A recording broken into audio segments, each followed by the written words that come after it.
Hi అండి, welcome back to Anusha Ram Cherukuri. నేను మీ అనుష. ఈరోజు బండి మీద అమ్మే అరటికాయ బజ్జీని ఇంట్లోనే ఎలా ప్రిపేర్ చేయాలో చూపిస్తానండి.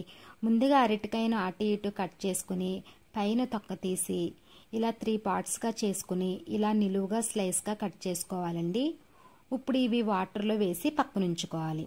ఇప్పుడు ఒక మిక్సింగ్ బౌల్లో 1½ కప్ శనగపిండి, 1/2 కప్పు బియ్యం పిండి, అలానే 3/4 టీ స్పూన్ వాము, 1 టేబుల్ స్పూన్ కారం, రుచికి సరిపడా ఉప్పు, చిటికెడు వంట సోడా ఇవన్నీ వేసి ఒకసారి కలుపుకొని ఇప్పుడు కొంచెం వాటర్ యాడ్ చేసుకుని బజ్జీ పిండిలా కలుపుకోవాలండి.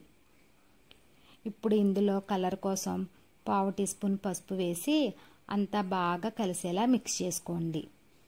ఇప్పుడు డీప్ ఫ్రైకి సరిపడా ఆయిల్ హీట్ చేసుకొని హీట్ అయిన తర్వాత అరటికాయ స్లైసెస్ తీసుకొని ఒకసారి అటు ఒకసారి ఇటు ముంచి కారుతున్న పిండిని బౌల్కి రాసి నెమ్మదిగా ఆయిల్లో వేసుకుని లైట్ గోల్డెన్ కలర్లో వచ్చేంత వరకు ఫ్రై చేసుకోవాలి. ఇప్పుడు అరటికాయ బజ్జీల కోసం స్టఫింగ్ ప్రిపేర్ చేసుకుందామండి. ఒక బౌల్లో సన్నగా తరిగిన ఉల్లిపాయ ముక్కలు, కొత్తిమీర, కొంచెం ఉప్పు, 1/2 టీ స్పూన్ జీలకర్ర పొడి, 1/2 టీ స్పూన్ కారం వేసి బాగా మిక్స్ చేయండి. ఇలా మిక్స్ చేసుకున్న తర్వాత ఆయిల్లో డీప్ ఫ్రై చేసిన పల్లీలను కూడా వేసి బాగా మిక్స్ చేసుకోవాలండి.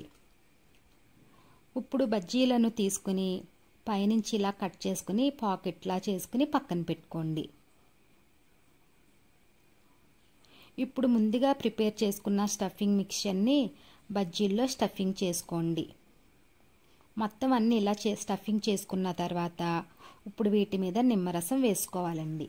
అంతేనండి, చాలా సింపుల్గా బండి మీద అమ్మే అరటికాయ బజ్జీ రెడీ అయిపోయాయి. మీరు కూడా ట్రై చేయండి. ఈ వీడియో కనుక మీకు నచ్చినట్లయితే ప్లీజ్ లైక్ చేసి షేర్ చేయండి, అలానే కామెంట్ చేయండి. మా ఛానల్ని సబ్స్క్రైబ్ చేయండి. Thank you for watching.